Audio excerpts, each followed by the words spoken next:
তুমি চলে এসেছো। এসো ভেতরে এসো। এ তো সেই লোক যার আমরা পকেট মারলাম। তাহলে এই শ্রাবণীর আব্বা। তোমরা এদিকে ঘুরো, এদিকে ঘুরো। এইবার কাজ ছেড়েছে।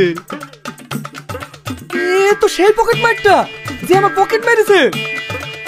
আরে আরে, তুমি কোথায় যাচ্ছো? ধরো ওকে।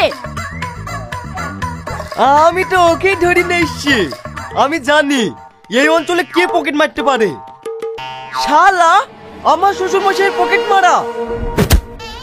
হ্যাঁ জামাই, ওকে ভালো করে মারো।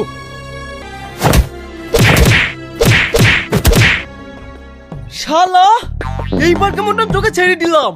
এর পরের বার যদি আমার শ্বশুরের পকেট মারিস না, তাহলে তোর হাত পা ভেঙে গাছে টাঙিয়ে দেবো। যা সর এখান থেকে।